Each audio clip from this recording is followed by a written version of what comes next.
વિદ્યાર્થી મિત્રો, આજે આપણે ધોરણ 6માં હિન્દીમાં આપણે 6 પાઠ પૂરા કર્યા છે, એટલે આજે આપણે 7મો પાઠ ભણવાનો છે, એ પણ પાઠ્યપુસ્તકની અંદર. તો બધા ધોરણ 6 હિન્દીની અંદર પાઠ્યપુસ્તકની અંદર 7મો પાઠ છે એ તમારે કાઢવાનો રહેશે, અને આજે આપણે 7મો પાઠ છે તે સમજશું. તો આ છે તમારો 7મો પાઠ. બૂઝો તો જાને, એમ કે છે કે ઓળખો તો અમે પણ તમને ઓળખી. કે આ એક આપેલા છે તમને કોયડા, આમાં આપણે કોયડાનો ઉકેલ જાણવાનો છે. तो कि आप सभी जानते हैं कि पहेलियाँ बच्चों को बहुत पसंद आती है। यह पहेलियाँ देकर छात्रों को विचार शक्ति का विकास करने का प्रयत्न किया गया है। पहेलियाँ समस्या का प्रश्न के स्वरूप में होती है। इन्हें समझना बुझाना बड़ा अच्छा लगता है।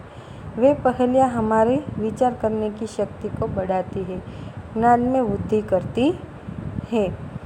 તો આપણને બધાને પહેલી છે એ બહુ ગમતી હોય છે, અને આની લીધેથી બાળકોની જે વિચાર શક્તિ છે, બુદ્ધિ છે, એ આગળ વિકાસ એનો થાય છે. તો ચાલો હવે આપણે આ ઉકેલ છે કોયડા પહેલી તરીકે એ આપણે સમજીએ. તો એમાં આપણે પેલું આપ્યું છે, એમાં આપણે ચિત્ર છે આડાઅવળી આપેલા છે, એટલે કે પહેલીનો જવાબ આપણે ગોતવાનો છે. તો કે ફલ દેकर सफल हुए हैं, हरियाली फैलाते हैं, फूल फली जड़ छाल बीज दे सबको सुखी बनाते हैं. તો એમ કે છે કે અમે સૌને ફળ આપીએ છીએ, સૌને ફળ આપવામાં અમારો જીવનની છે સફળતા છે.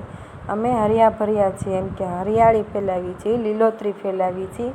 અમારા ફૂલ, સિંગ, મૂળ, છાલ અને બીજ આપીને અમે સૌને સુખી બનાવીએ છીએ.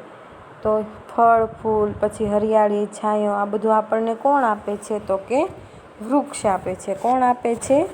વૃક્ષ આપે છે. તો પહેલી જે આપણી પહેલી છે એનો જવાબ શું આવશે? વૃક્ષ. તો અહીંયા આપણે લખશું વૃક્ષ. એને આપણે હિન્દીમાં શું કહેવાય છે? વૃક્ષને વૃક્ષ પણ કહી શકો છો, અને ઝાડ પણ કહી શકાય, અને તરુ પણ કહી શકાય. તો આનો આવશે વૃક્ષ. હવે આવે છે બીજું, પથ્થર કા વન ઊંચા હે મન, અગલે પેડ પડે ધને સારે. તો કે પથ્થર કા વન ઊંચા હે મન, ઉગતે पेड़ धने सारे, नदियाँ झरने के उद्गम हम भूतल के હે રખવાડે. તો કે અમને પથ્થરોનું જંગલ પણ કહી શકાય છે. અમારું મન કેવું છે? વિશાળ છે. અમારા ઉપર ઘણા બધા વૃક્ષો પણ ઉગે છે. અમે નદીઓ અને ઝરણાનું ઉદ્ગમ સ્થાન છીએ, એટલે કે ઝરણા હોય, નદી હોય, એ અમારા વચ્ચેથી વહે છે, જે તમે અહીંયા જોઈ શકો છો. એટલે એમ કે છે અમે એનું ઉદ્ગમ સ્થાન છીએ એમ. અને અમે ધરતીનું રક્ષણ કરીએ છીએ, એટલે કે મોટા મોટા પહાડો છે એ ધરતીનું રક્ષણ કરે છે. તો પહેલી પહેલીનો જવાબ શું આવે? બીજી પહેલીનો જવાબ આવશે પર્વત. શું આવશે? પર્વત. એના મોટા વિશાળ મન છે, એ ઘણા બધા એની ઉપર વૃક્ષો હોય છે, એ પથ્થરોનું જંગલ પણ કહી શકાય મોટા મોટા. હવે આવે છે, સ્વયં ન પીતી પ્યાસી રહેતી, દેખી દેતી જગભર કો પાની, ખેત સાચતી નાવ ચલાતી, ખેત બહતી હું મેં મન માને.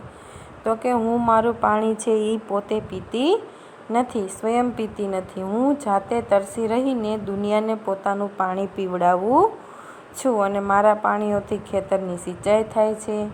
મારા પાણીમાં બધા નાવ ચલાવે છે, અને હું મારી ઈચ્છા અનુસાર વહેવું છું, એટલે કે ઈચ્છા અનુસાર વહેતી જાઉં છું. તો આ શું આવશે? નદી. એને શું કહેવાય? નદી. તો ત્રીજી પહેલી છે એનો ઉત્તર છે નદી, જે પોતાનું મન હોય એવી રીતે આગળ આગળ વધતી જાય છે, વહેતી જાય. એની ઉપર નાવ ચાલે છે, પોતે પોતાનું પાણી પીતી નથી, અને આખી દુનિયાને પાય છે. એટલે પહેલીનો જવાબ આવશે વૃક્ષ, બીજાનો પર્વત, અને ત્રીજાનો આવશે નદી. તો હવે આપણે આગળ જોઈએ. તો કે તન હે મેરા હરા ભરા, रस से भरता सदा भरा, भीतर से मैं हूँ लाल, प्यास बुझा कर પૂછું હાલ. તો એ શું કહે છે? મારો દેહ કેવો છે? લીલા રંગનો, પણ અંદરથી હું લાલ છું, અને હંમેશા રસથી ભરેલો રહું છું. ઉનાળામાં પહેલાં હું લોકોની તરસ છીપાવું છું અને પછી તેની ખબર પૂછું છું એમ કે છે.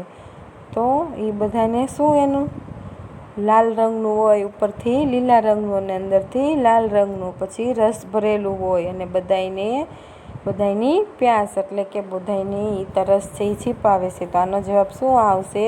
તરબૂચ. તો અહીંયા લખવાનું આપણે તરબૂચ, એટલે કે તમારે આનો જવાબ આવશે તરબૂચ.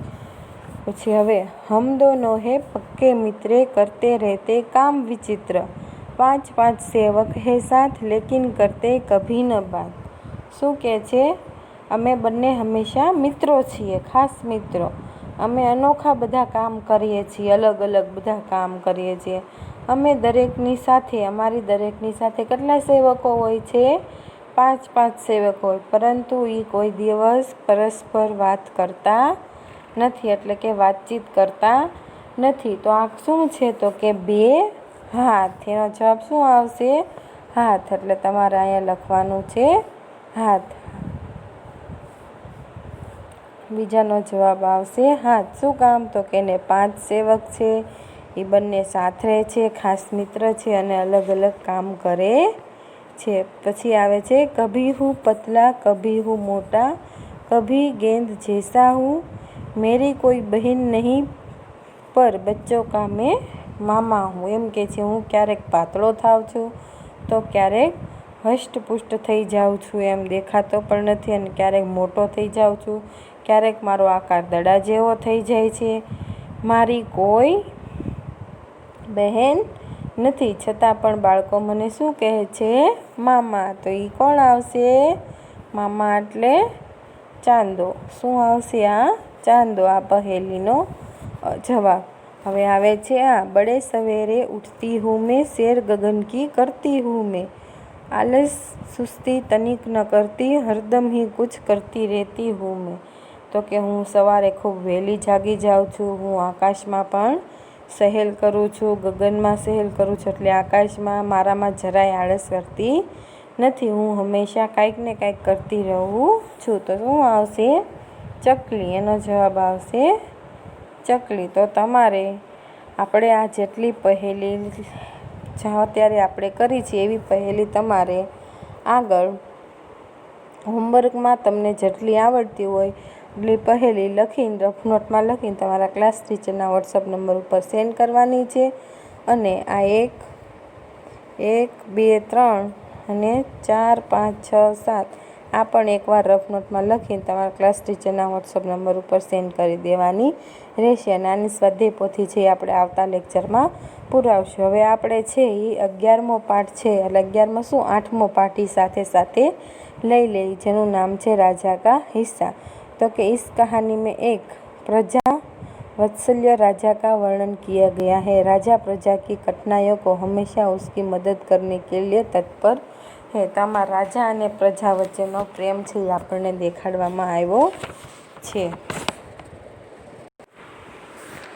તો આની અંદર આપણને કીધું છે राजा भोज बड़े राजा वत्सल थे.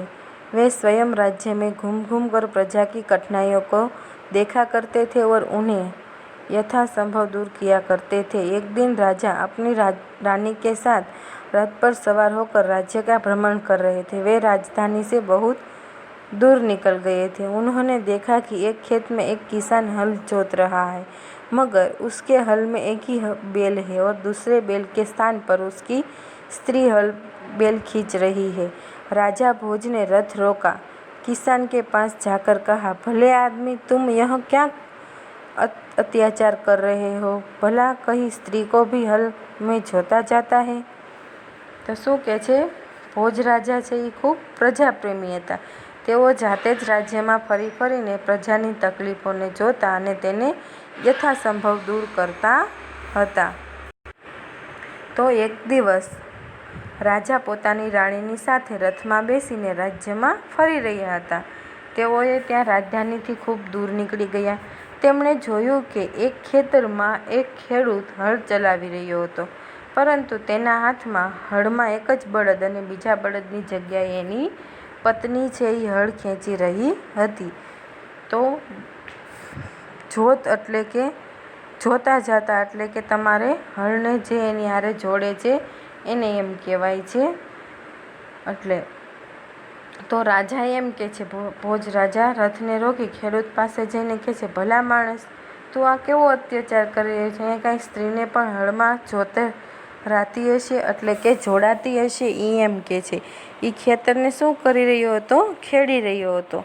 પણ જોતું એટલે હળથી ખેડી રહ્યો હતો. પણ એક બળદ હતું અને એક એની પત્ની હતી. તે રાજા એમ કહે છે કે કંઈ પત્નીને આમ કરાય, અત્યાચાર કરાય નહીં. તો આગળ જોઈએ આપણે. तो कि मेरा एक बैल मर गया है, दूसरा बैल खरीदने के लिए मेरे पास धन नहीं है. अगर खेत न जूता तो मैं खाऊंगा क्या? ખેત ન જૂતા એટલે જૂતા એટલે શું થયું? ખેડવું થાય. તો એમ કહે છે કે મારો એક બળદ છે એ મરી ગયો છે ને ખરીદવા પાસે મારી પાસે ધન નથી. જો ખેત ખેડીશું નહીં તો ખાશું હું? અને આમ બોલી ખેડૂત છે એ પોતાના કાર્યમાં પાછો લાગી જાય છે. ઉસે ક્યાં પતા થા કે उससे बात करने वाला कौन है? राजा ने कहा, अरे भाई जरा सुनो तो, जो कहना है मेरे साथ चलते चलते कहो, मेरा काम कोई रोकता है? કિસાનને કહા. એમ કહે છે કે તમારે જે કાંઈ કામ હોય એ મને મારી સાથે સાથે ચાલીને કહો, મારે મારું કામ રોકવું નથી. અને એને ખબર નથી આ કોણ છે? રાજા છે એમ. પણ રાજા એમ કહે છે મારી વાત તો સાંભળ. પણ એ કાંઈ સાંભળતો નથી અને એમ કહે છે કે તું છે એ મારી સાથે સાથે ચાલી અને મારું કામ શા માટે હું રોકું? ખેડૂત એમ કહે છે તમે મારી સાથે સાથે ચાલતા જાઓ અને મને કહેતા જાઓ. राजा भोज उसके साथ साथ चलते गए. अपने काम के प्रति किसान की लगन देखकर राजा भोज बहुत प्रभावित हुए. वह बोले, भले आदमी, इस प्रकार तो तुम्हारी पत्नी थक जाएंगी और थकावट की वजह से कोई दूसरा कार्य भी नहीं कर सकेंगी.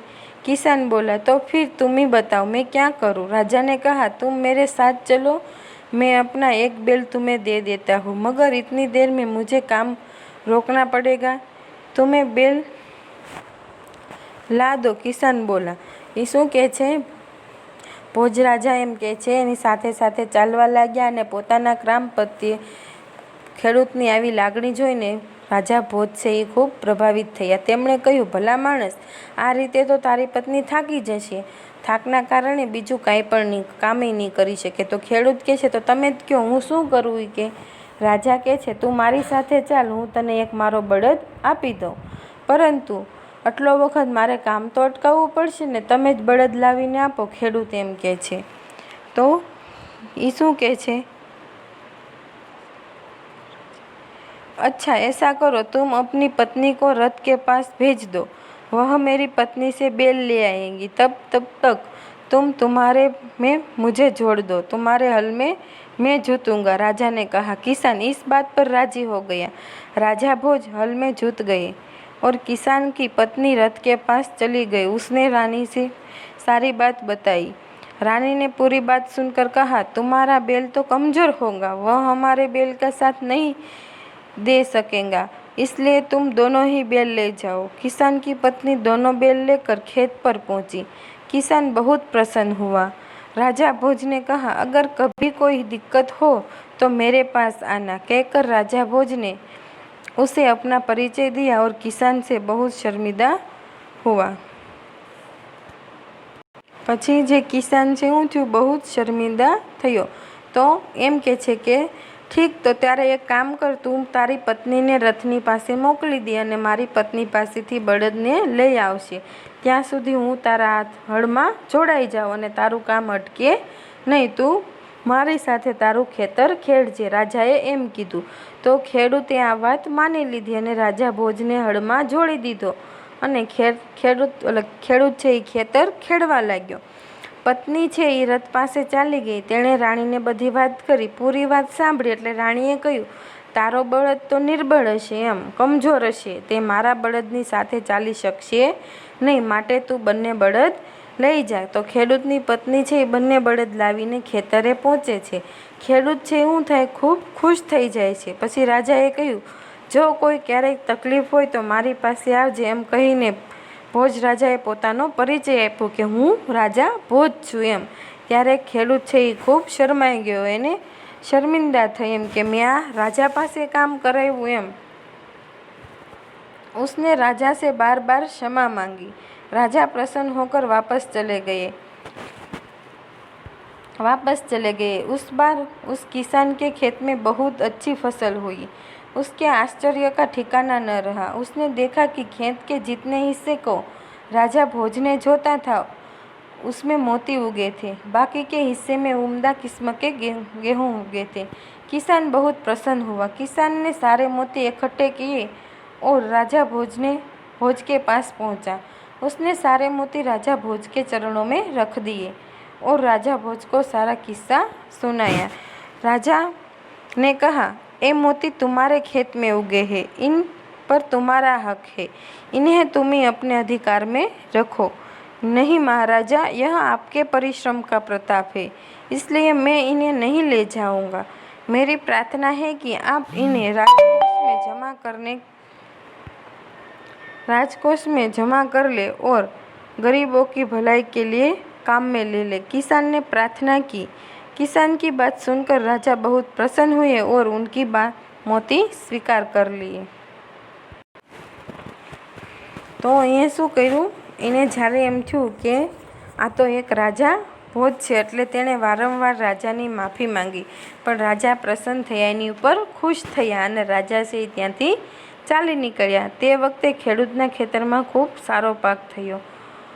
खेतरना जेटला भागमां राजा भोजे ज्यारे हळ चलाव्युं हतुं के एटले के बळदनी जग्याए एनी पत्नी हती एक अने पत्नीनी जग्याए ज्यां राजा भोज हळनी हारे जोडाई गया था ई बाजू मोती उग्या खेतरमां अने ई जोई खेडूत छे ई आश्चर्यचकित थई गयो। एने तो आश्चर्यनो पार न रह्यो के एना खेतरमां मोती उग्या अने बाकीना जे भाग હતો એમાં ઘણા ઉમદા એટલે કે સારા પ્રકારના ઘઉં પણ ઉગ્યા હતા। એટલે કે જ્યાં રાજાએ ખેતર ખેડ્યું હતું ને આ બધે શું ઉગ્યું હતું, મોતી ઉગ્યા સાચા। એટલે ખેડૂત છે એ ખૂબ પ્રસન્ન થઈ ગયો અને પ્રસન્ન થઈ ગયો એટલે ખેડૂત બધા મોતી એકઠા કરીને રાજા ભોજની પાસે ગયો। તેણે બધા મોતી ભોજ રાજાને ચરણોમાં મૂકી દીધા અને રાજાને આખી ઘટના કીધી। તો રાજાએ કહ્યું કે આ મોતી તારા ખેતરમાં ઉગ્યા છે, આના ઉપર મારો કોઈ અધિકાર નથી, આ તું જ રાખ, આનો તારો અધિકાર છે, તારા ખેતરમાં ઉગ્યો એટલે।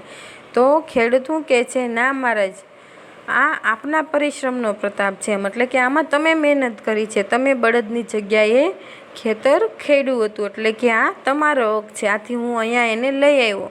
પણ મારી વિનંતી એ છે કે આપ જો મોતીઓને તમારા એટલે કે તમે ન રાખો તો તમારા રાજ્યના ખજાનામાં જમા કરી દો કે જેથી જે ગરીબ લોકો હોય એની ભલાઈમાં તમે એનો ઉપયોગ કરજો। ખેડૂત એવી શું કરે છે, પ્રાર્થના કરે છે રાજાને, તમે આ મોતી લઈ લો ને ગરીબોના કામમાં ઉપયોગ કરજો। એટલે રાજા ખેડૂતની આ વાત સાંભળી ખૂબ પ્રસન્ન થઈ જાય છે અને મોતી સ્વીકારી લે છે કે આ માણસ કેવો છે એમ કે પોતાના ખેતરમાં મોતી ઉગ્યા એ મને તો ખબર નહોતી, તો એ લઈને આવ્યો। એટલે એ રાજા છે એ ખેડૂત ઉપર ખૂબ પ્રસન્ન થઈ જાય છે। તો આ વાર્તા આપણી અહીંયા છે એ પૂરી થાય છે કે આ કેવો ખેડૂત હતો, ઈમાનદારી ખેડૂત હતો। એણે જ્યારે પોતાના કામ ઉપર તે કામ કરતો એમ કીધું હતું કે તમે મારી સાથે કામ કરતા જાઓ। તો કામ પ્રત્યે પણ ખેડૂતની આવી લાગણી જોઈને તે રાજા ભોજ છે એ ઘણા પ્રસન્ન થયા હતા અને ખેડૂતે પણ ઘણી બધી ઈમાનદારી દેખાડી હતી કે પોતાના ખેતરમાં મોતી ઉગ્યા છતાં એ રાજાને દેવા ગયો અને રાજાએ કીધું કે તું આ મોતી રાખ, તો પણ એ રાખ્યા નહીં। એટલે સાચી ઈમાનદારી દેખાડી હતી ખેડૂતે। તો તમારે આ પાઠના શબ્દાર્થ છે એ 2 વાર હોમવર્કમાં લાવવાના છે અને અભ્યાસમાં પઢીએ ઓર લખીએ પ્રશ્ન 2 છે એ તમારે લાવવાનો રહેશે। संधि छूटी पाड़े एवं रीतने लड़के विद्यालय में पढ़ रहे हैं। संयुक्त अक्षर ध द वत्ता य एटले विद्यालय थाय। एवी रीतने भिखारी द्वार, तो द्वारनो शुं थाय, द बराबर द वत्ता व एटले द्वार। एटले के आ विद्या द्वा, पछी शुद्ध में शुद्ध, એ આ જે જોડિયા શબ્દ છે એને છૂટા પાડેલા છે. એટલે આ વ્યાકરણનો પ્રશ્ન 2 છે એ એકવાર હોમવર્કમાં લખી તમારા ક્લાસ ટીચરના વોટ્સઅપ નંબર ઉપર સેન્ડ કરી દેવાનું રહેશે. હવે આપણે અહીંયા 7મો અને 8મો 2 પાઠ પૂરો થાય છે. આવતા લેક્ચરથી હવે આપણે સ્વાધ્યાય પોથી પૂરીશું. ત્યાં સુધી આવજો.